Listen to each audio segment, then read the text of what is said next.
우리는 창세기 40장 보도록 하겠습니다. 40장은 1절부터 23절까지로 되어 있고요. 오늘 할 말씀은 디딤돌로라는 제목으로 말씀을 나누도록 하겠습니다. 세 단락으로 나누겠습니다. 1절부터 8절까지 첫째 단락, 1절부터 8절까지 첫째 단락, 만들어진 길이라는 소제목입니다.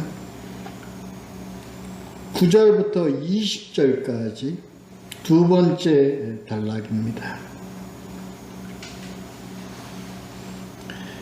유사한 꿈들, 그 다음에 마지막 21절부터 23절까지 실현된 꿈 소제목을 이렇게 보도록 하겠습니다. 꿈 얘기가 또 돼도 됩니다. 37장에서 형들하고 사이에서 그 꿈 사건이 있습니다. 그게 첫 번째 꿈 사건이죠. 두 번째 꿈 사건이 바로 오늘 우리가 보는 40장의 내용입니다.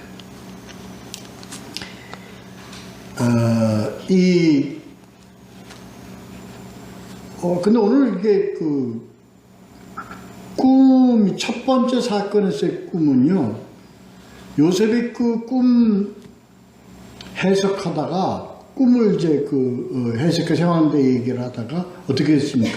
형한테 미움을 받아가지고 구덩이에 갇히고, 그리고 이스마엘 후예들한테 팔려서 애굽으로 지금 끌려오는 그 원인이 된 꿈이죠. 그러니까 그 꿈 때문에 사고가 터진 거예요, 말하자면요. 꿈 해석 한번 했다가 그냥 미움을 받아가지고 애굽까지 팔려가는 아주 원인이 됐던, 발단이 됐던 사건이었습니다. 오늘 이 두 번째 꿈 이전에 요셉은 어떻게 했어요? 보디발의 아내, 친위대장의 그 아내에게 유혹을 받아서 거절을 했다가 감옥에 들어가게 됐습니다. 그리고 이제 오늘 40장에 이런 사건들이 또 이제 벌어지게 되는데, 이게 다 연결되어 있습니다. 37장, 39장, 40장 연결되어 있습니다. 그래서 그 보디발의 관저에 있는 옥에 갇히게 된 그 후에 이렇게 시작되어진 겁니다. 그 1절의 그 후에라는 것은 요셉이 39장에서 투옥된 그 후를 얘기하는 겁니다. 그래서 사건은 연결이 되는 겁니다. 그래서 꿈 사건, 첫 번째 꿈 사건, 두 번째 친위대장의 부인으로부터 유익을 받아가지고 거절해서 감옥에 들어간 사건, 그 다음에 세 번째가 오늘 40장에 나와 있는 이 사건으로 지금 사건이 연결되어지는 겁니다. 첫 번째 꿈 사건은 형들에게 그렇게 꿈 해석을 했다가 결국 어떻게 미움을 받아가지고 애굽에 팔려오게 되는 원인이 된 그런 꿈 사건입니다. 다시 말해서 꿈이 어떻게 흘러갔어요? 부정적인 면으로 흘러가는 겁니다. 꿈의 해석이 부정적인 면으로 흘러갔습니다. 오늘 보는 이 사건의 내용들을 다 아시니까 그냥 설명을 드리면 이 꿈으로 인해 가지고 요셉이 어떻게 됩니까? 그 다음에 하나님의 인도하심을 받아서 더 좋은 결과로 연결되어지는데 도구가 되는 꿈입니다. 첫 번째 꿈은 그 꿈을 때문에, 그 첫 번째 꿈 사건 때문에 난관, 고난, 역경으로 되어진 꿈이었다면, 꿈 사건이었던 이번 꿈 사건은 어떻게 디딤돌이 된 꿈 사건이다 하는 그런 연결성을 가지고 있습니다. 그걸 잘 생각을 하고 오늘 이 내용을 우리가 잘 해야 됩니다. 그러니까 왜 첫 번째 꿈 사건으로 인해 가지고 고난의 길에 들어가게 됐고, 이 두 번째 꿈 사건을 통해서는 어떻게 펼쳐진 전개가 되는 그런 게 됐는가 하는 걸 오늘 그런 관계성을 오늘 한번 이 내용을 두고 생각을 해야 될 것입니다. 나오는 이 인물들, 꿈을 꾼 사람들은 두 사람입니다. 하나는 술 맡은 자, 그 다음에 또 한 사람은 떡 굽는 자, 이렇게 두 사람입니다. 이 직분은 마치 이렇게 잘못 생각하면 주방장 같은 어떤 그런 그것을 떠나서 왕의 바로 옆에 있는 자들입니다. 그러니까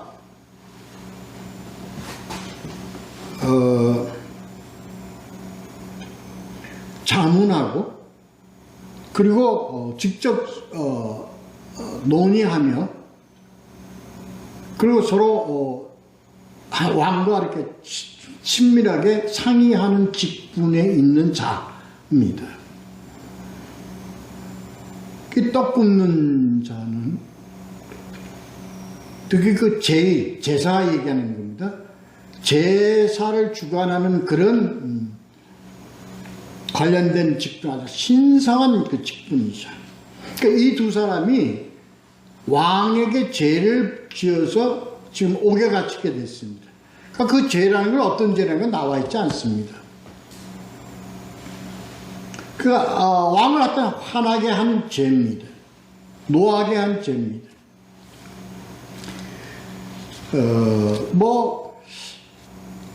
우리가 추론해 볼 때는 권력자, 최고 권력자 왕의 주위에 있는 자들이 죄를 저질렀다면 주로 있는 게 부패 아니겠습니까? 권력을 이용해서 사리사욕을 채우는 그런 부패로 그냥 생각을 해볼 수 있겠죠. 어떻게 됐든 죄를 졌어요. 그래서 보디발이 그 관저에서 있는 그 옥에 갇혔지만, 죄를 져서 갇혔지만 좀 특별한 대우를 받은 것 같아요. 그 내용을 가보면, 그래서 친위대장의 집 안에 있는 옥이란 3절에 이렇게 나와 있죠. 저 보디발이 있는 관저에 있는 옥, 거기에 누가 있었어요? 요셉이 갇혀있던 곳이다. 그래서 보디발이 요셉을 이 두 사람 술 가는 자과 떡 굽는 자에 시종을 들게 했다. 입니다. 이게 첫 번째 단락의 개헌입니다. 이게 어떤 그런 이 만납의 주관이, 그러니까 첫 번째 꿈 사건에 의해서 애굽에 팔려와서 보디발의 집에 가게 된 거죠. 그리고 또 한 번 시험 내서 다시 감옥에 갇히게 됐어요. 이게 다 어떻게 흘러갔습니까? 그런 어려움과 고난인데 그 고난의 지경이 어떤 지경이 됐죠? 그 다음을 연결되어지는 지경으로 지금 현재 이걸 끌고 간다는 거예요. 이게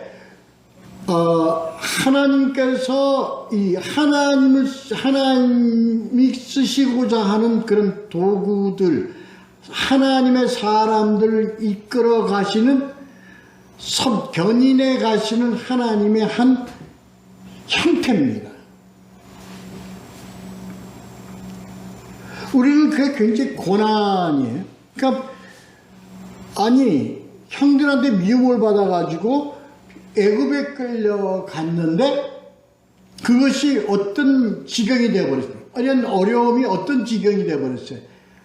보디발 친위대장의 집에 들어가긴 계기가 되어버렸죠. 그런 지경이 되어버렸어요. 두 번째는 보디발의 아내에 의해서 모함을 받아가지고 옥에 갇히게 됐는데 그 옥에서는 그 옥이라는 것은 고난과 힘들고 그런 고통의 장소인데 하나님께서 그 장소를 통해서 누구를 만나겠느냐? 떡 굽는 자와 술 맡은 자의 만남을 이루게 하는 지경으로 이끌어가게 됐다.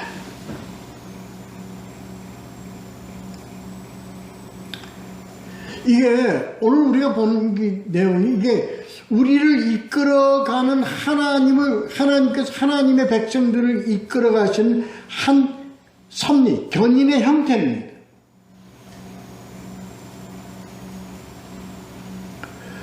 이게 우리 신약에서요, 하나님께서는 베드로와 바울을 갖다가 이끌어 가시는데 그들이 가는 곳마다 뭐가 있었어요? 고난과 어려움이 있었어요. 특히 바울은 뭐가 있었어요? 가는 데마다 누구의 모함과 방해를 받았어요? 유대인들의 모함과 방해를 받아서 감옥에도 갇히고 돌에 맞기도 하고 쫓겨나기도 했어요. 그러한 어려움과 고통의 지경은 하나님은 어떤 그 지경을 통해서 하나님은 더 지경을 펼쳐주시는 그러한 것을 우리 신약에서도 그걸 봅니다. 근데 우리가 이 구약도 보니까 하나님의 견인의 방법은 이렇군요. 이렇게 되는군요.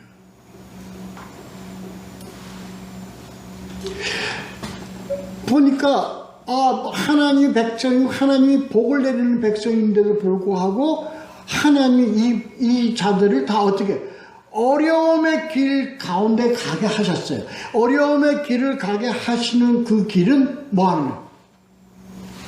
새로운 하나님의 장을 펼치는 한 지경이 되는 이러한 모양으로 이끌어간다. 이 40장의 내용이 바로 그겁니다.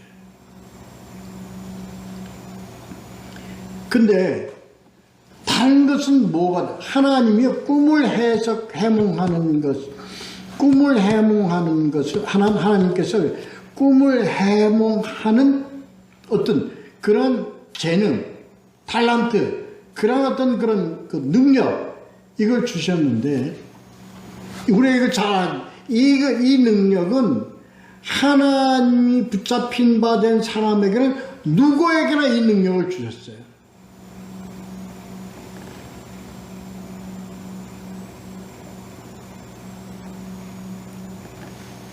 오늘 이 꿈의 해석이라는 것이 오늘 우리 시대에서 어떤 걸 의미하느냐?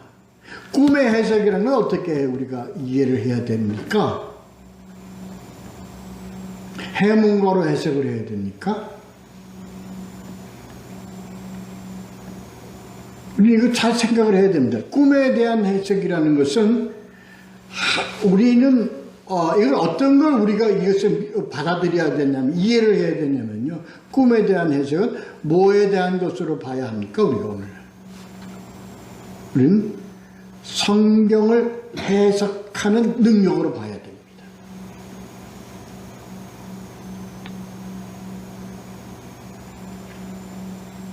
계시를 받아들이는 이해하는 능력으로 받아들여야 됩니다. 하나님의 말씀을.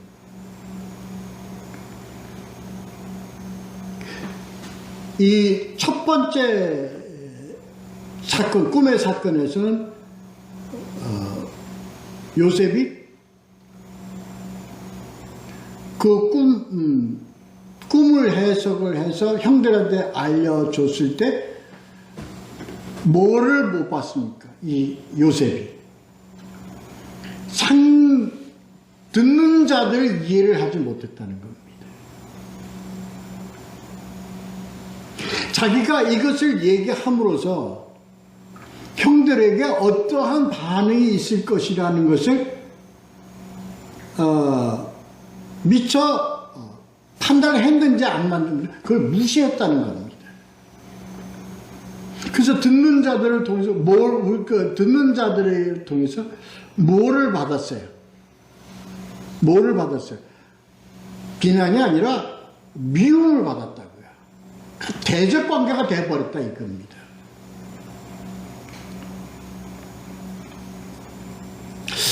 저는 우리는 그렇게 생각을 해야 됩니다.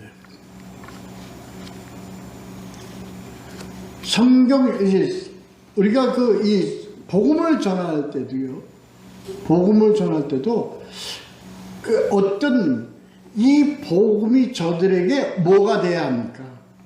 유익하고 저들에게 바르게 전달되어 줄 수 있는 여러 가지의 어떤 그런 관계를 생각을 해야 합니다. 복음이 무조건 칼이 돼서는 안 됩니다. 복음이 무조건 어떤 그런 이웃에게 어떤 그런 뭐라 그럴까요? 그래서 그 전달하는 자들의 어떤 거기 참 중요합니다. 전달하는 자들의 어떤 그런 판단과 마음과 입술이 상당히 중요합니다. 요셉은 미숙했습니다. 그래서 받은 그 반응이 어떻습니까? 결국 미움이라는 것으로 받아서 그런 이렇게 어려움 속이죠. 물론 이것도 하나님의 견인의 한 과정이었지만 우리는 이것을 잘 생각을 해야 돼요. 자, 두 번째 이 꿈 사건에서 꿈은 그래서 어떻게 이 관원장과 이 떡 굽는 자들이 꿈을 이제 꾸게 된 두 번째 사건으로 연결되죠. 이 두 번째 사건의 꿈은 어떻게 연결되는지 우리가 한번 보자고요. 자, 그 보면 이게 이 사건이 하나님의 섭리 가운데 있는 비록 하나님과 관계없는 자들이지만 왜 이게 하나님의 섭리 가운데 들어가는 것이라고 우리가 생각을 해야 되느냐 하면 5절에 보면요. 두 사람이 하룻밤에 꿈을 꾸니 이렇게 되어 있습니다.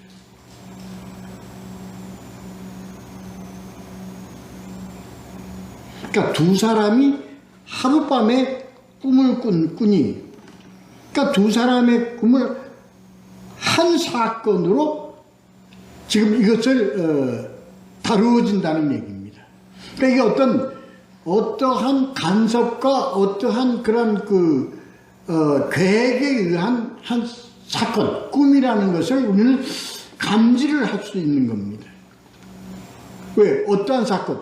또 두 사람의 꾼 꿈이 같은 유사한 꿈을 동시에 꾸게 했다.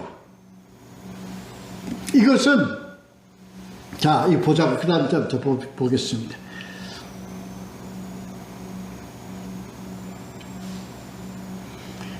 우리 이거는요, 37장에 형들하고 요셉하고의 관계에 대한 꿈을 한 번 꿉니까? 두 번 꿉니까? 두 번 꾸는 거죠. 그죠? 이 둘이라는 의미는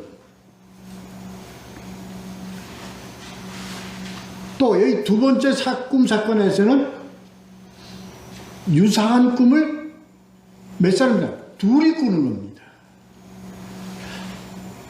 이것은 하나님께서 전개시켜 나가는 모든 사건에 있어서 하나님이 이것을 한 방법으로 사용하는 한 형태입니다. 서로가 서로를 증거하고 서로가 서로를 확증하는 의미로서의 둘. 그래서 이것을 위해서 예수 그리스도도 제자들을 보낼 때 어떻게 보냅니까? 둘을 보냅니다. 그러니까 둘의 의미는 그런 의미가 있다. 하나가 아니라 둘. 서로가 서로를 증거, 확인하는 어떠한 수단으로 하나님께서 사용하는 한 방편이다 이겁니다. 그래서 형들에게 두 번의 꿈을 통해서 형들에게 얘기했을 때 형들을 어떻게 확증했어요? 화나게 한 데다가 그 다음에 더 아주 그걸 확증시켜 버렸다는 겁니다. 증오에 증오를 더하게 해버렸다. 그러니까 어떻게 돼? 그냥 구덩이에 넣어놨다가 지나가는 사람들 팔아버리죠. 동생을. 그렇게까지 그래, 사람이, 인간의 미움, 그 속에서 배우는 그 미움과 증오를 하는 게 이렇게 참 무섭습니다.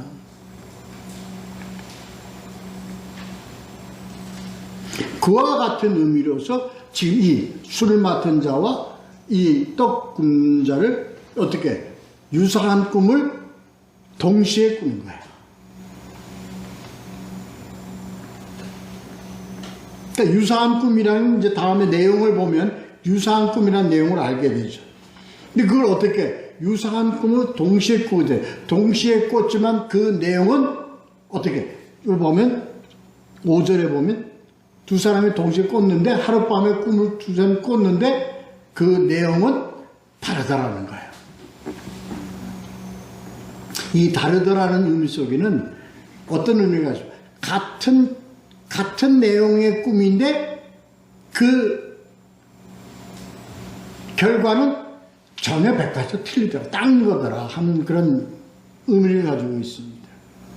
그게 바로 뭐냐? 하나는 긍정적인 것, 하나는 부정적인 것으로 이게 왜 제가 이 말씀을 드리냐면 이게 우리가 복음적으로 생각할 때 아주 깊은 의미를 갖고 있기 때문에 그렇습니다.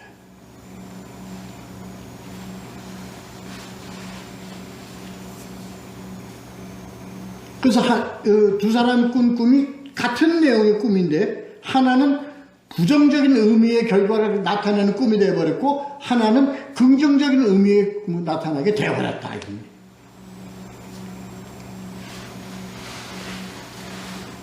다시 얘기해서 이 술 맡은 관원장의 꿈은 결과가 뭐가 된? 다시 관원장으로 회복되어지는 꿈이에요. 또 이 떡 굽는 자의 꿈은 뭐가 됐어요? 그것이 아주 목이 달리는 죽음을 당하는 어떤 그런 꿈이 되어버렸어요.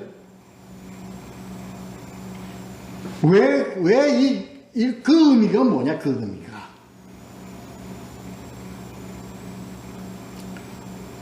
오늘 좀 생각해 봐야 될 점 바로 그겁니다. 하나는 회복의 의미를 갖고 있고요. 또 하나는 뭐의 의미를 갖고 있습니까? 죽음의 의미를 갖고 있는 겁니다.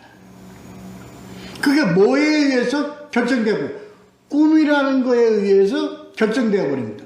다시 말해서, 이건 뭐예요? 우리의 이 복음 속에는, 하나님의 말씀 속에는 뭐가 있어요? 하나는 뭐의 회복의 의미가 있고 또 하나는 어떤 의미예요? 죽음의 의미가 있어요.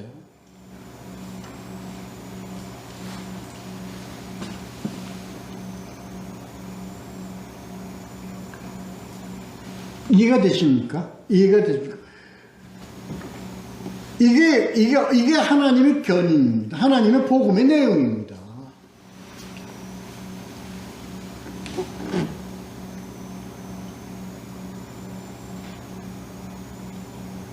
다르더라. 같은 복음인데 내용이 다르더라. 그 내용이 다르더라는 얘기는 하나는 뭐야? 회복의 의미, 생명의 의미 있고 하나는 죽음, 심판의 의미가 있다 이겁니다.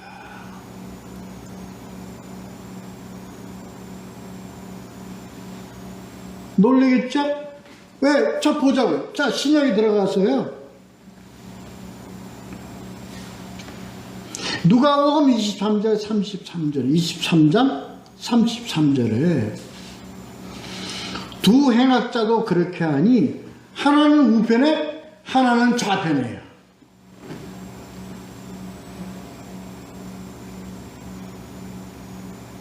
그래서 하나는 저주하고 예수를 저주하고 그는 심판의 자리에 가 있고 또 하나는 주여 저를 기억하소서 함으로 네가 나와 함께 있으리라. 구원, 생명의 의미를 갖게 돼. 이 두 의미가 어디 예수 그리스도 중심으로 같이 존재했다 이겁니다. 오늘 이 두 꿈의 의미가 그걸 의미했어요. 이게 누구에 의해서 해석이 됐습니까? 요셉에 의해서 해석이 됐습니다.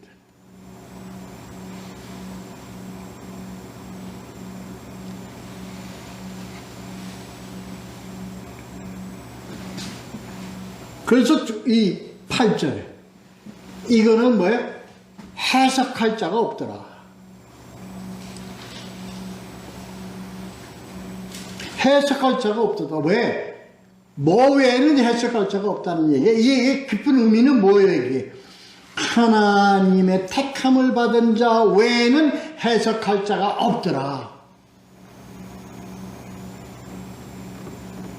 복음은 복술가가 해석하는 것도 아니고 점술가가 해석하는 것도 아니고 무당이 해석하는 것도 아니고 누구에 의해서 이렇게 해석이 되어져야 되느냐? 하나님의 말씀은 하나님의 택함 받은 자의 입을 통해서 해석이 되어져야만 하는 것이, 그리고 전해져야만 한다는 것을 나타내는 깊은 의미를 갖고 있다는 것을 우리는 알아야 합니다.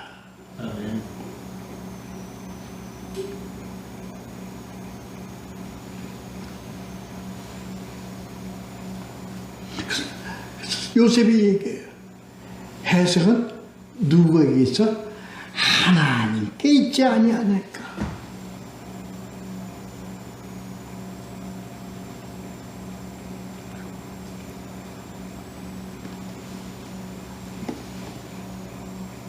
오늘 이 내용의 중심은 바로 여기에 있습니다. 꿈의 해석은 뭐냐면 오늘날 우리의 꿈의 해석은 뭐예요? 계시의 해석이에요. 다시 말해서 성경의 해석이에요.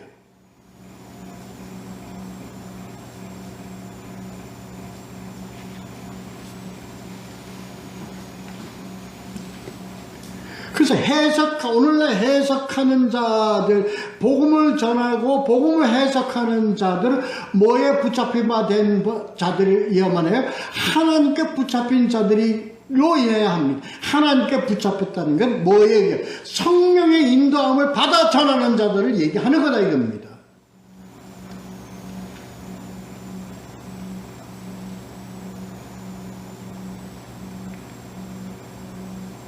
계시는 그대로 있어요. 계시는 뭐가 있어요? 내 앞에 이제 두 번째 단락에서 꿈의 내용이 나옵니다. 내용은 이렇습니다. 내 밭에 포도나무가 있는데 그래서 내 잔을 바로의 손에 들였더라. 9절 11절까지가 뭡니까? 계시의 내용입니다. 꿈의 내용입니다. 그걸 누가 해석을 했어요? 이제 요셉이 해석을 했습니다. 어떻게? 새 가지는 사흘이라.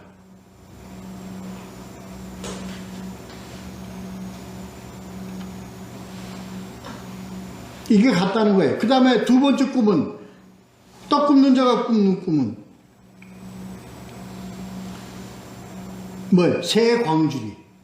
똑같이 사흘이다 하는 얘기는 사흘 있으면 왕의 생일잔치가 있다 하는 의미입니다. 그건 똑같아요. 근데 하나는 누구예요? 술을 맡은 관원은 당신 복식될 거고, 다시 관원장으로 회복될 거고, 너는 뭐예요? 네 머리가 들어 뭐의 밥이 돼?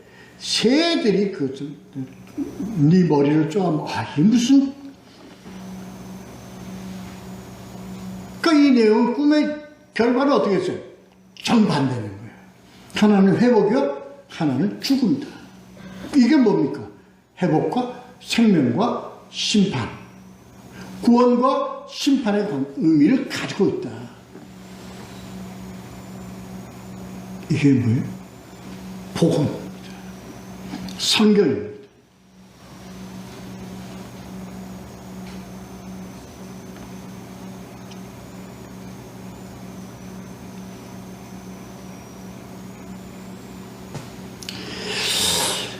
그래요.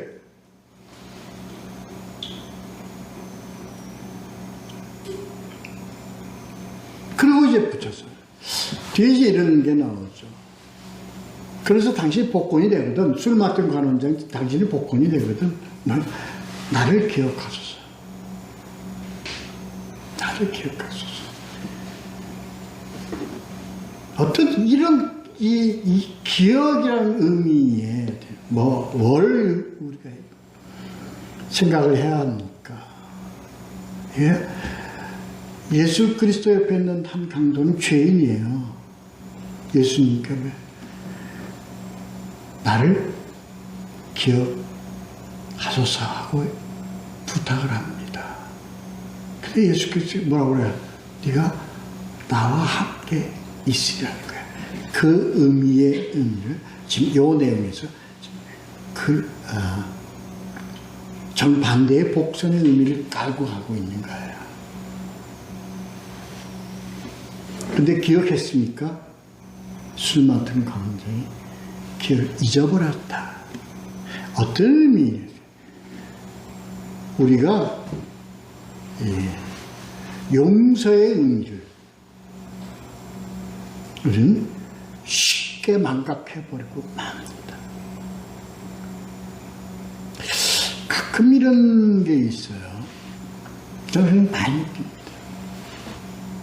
내가 어떤 일을 앞에 놓고요, 내 마음속으로요, 간절하게 내 마음속으로 하나님께 기도합니다. 나에게 이런 일이 있을 텐데, 주여, 이 어려움이 나에게서 이제 벗어나거나 내가 슬그럽게 극복할 수 있게 해달라. 하나님의 힘을 극복하게 해 주시옵소서. 기도합니다. 놀랍게 기도의 내용대로 제가 그것을 모면했거나 회복했거나 또는 어떤 잘 되는 결과로 내가 결과를 맞이했어요. 기뻤어요. 참 좋았어요. 놀랐습니다. 야, 내가 이걸 이겼다. 내가 이걸 극복했다. 남에게 얘기하는 게 내 스스로. 근데 참 좋았어요. 기뻤어요. 기뻤는데 그 순간을 벗어나서 내가 돌이켜서 내가 내 스스로에게 깜짝 놀랄 때가 있습니다. 그런데 내가 그 일을 당해서는 내 마음속에 하나님께 간절하게 기도했던 내 마음이 그 결과가 있은 이후에 내가 그것을 잊어버리고 있었다는 거예요. 여러분은 안 그렇겠죠? 전 그런 일이 굉장히 많았습니다. 남에게 얘기하기 참 부끄러운 일들이 저에게는 굉장히 많았습니다. 간절하게 하나님의 그 발을 붙잡고 하나님의 바지가랑이를 붙잡고 때를 쓰다시피 내가 기도하고 해서 그 고비를 좋은 결과로 내가 응답을 받았는데도 나는 내 마음이 기쁜 것만 있었지 뭐가 없어요. 하나님께 감사함이 없었어요. 물론 나중에 내가 깨달았죠. 야, 참 나쁜 놈이다. 난 참 나쁜 하나님의 것이다.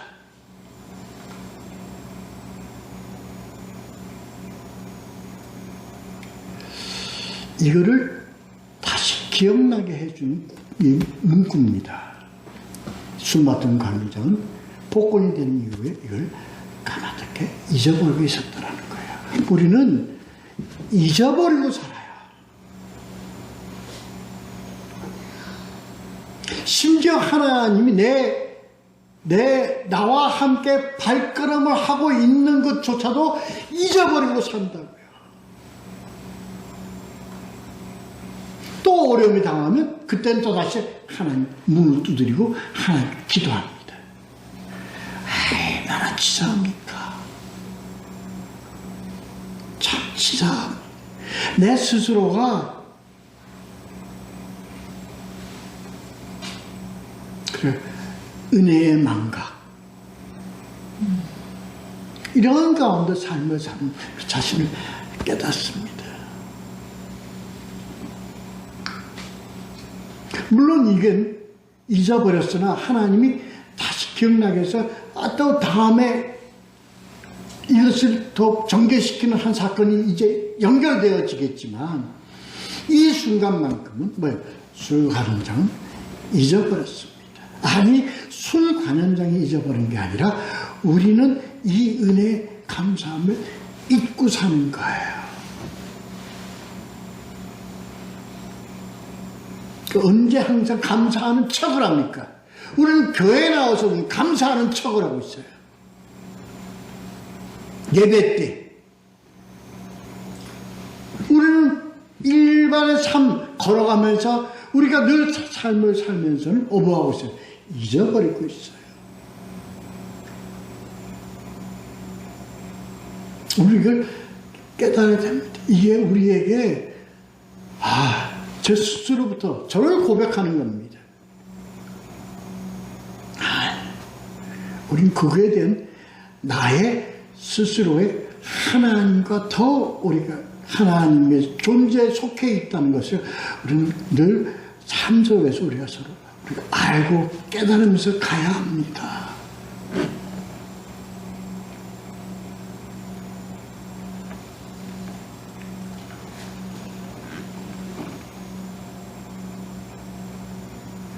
자, 세 번째 단락. 술 맡은 관원장은 전직을 회복하며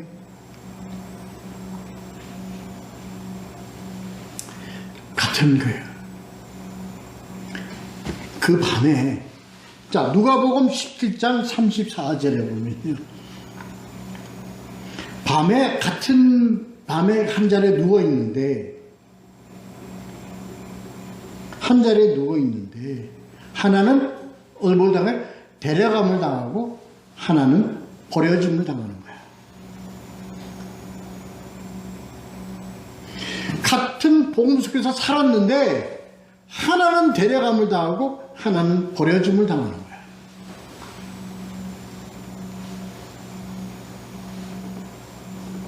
떡 굽는 관원장은 매달려.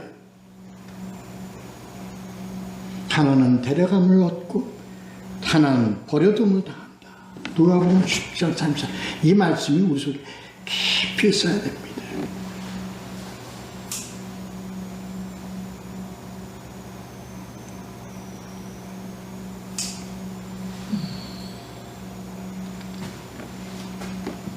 계시의 말씀, 하나님의 계시의 말씀을 받아들이고 계시의 말씀을 옳게 받아들여 오직 하나님의 복음 속에 있는 자, 복음 속에 있으나 복음 속에 있지 아니한 자, 데려감을 당하고 버려짐을 당합니다.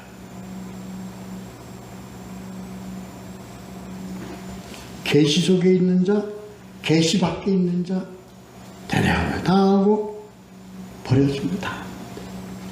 다른 것 없습니다. 충성하는 자, 불충한 자, 이거냐? 아닙니다. 오래 다녔느냐? 적게 다녔느냐? 이거 아닙니다. 있는 자냐? 없는 자냐? 이거 아닙니다. 오직 계시 속에 있는 자, 계시 밖에 있는 자냐?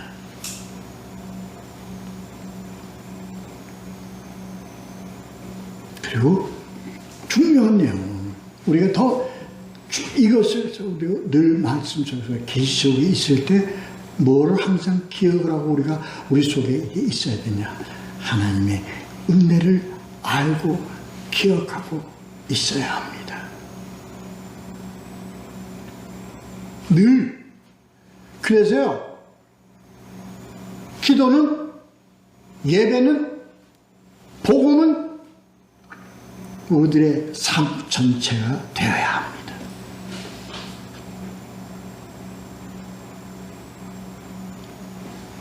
오늘 준 내용은 그겁니다.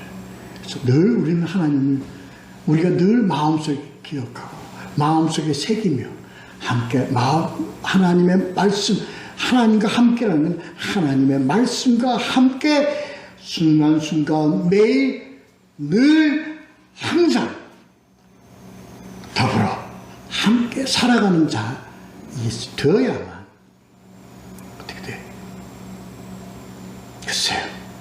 제가 결정하는 게 아니라 하나님의 결정에 의해서 데려감을 당하고 보내줌을 당합니다. 복음에 의하면 그렇다는 겁니다. 내 판단이 아니요, 누구의 생각이 아니라 하나님의 복음 속에서 말씀이, 그래서 하나님의 말씀이 버려짐을 당하고 또 택함을 당합니다.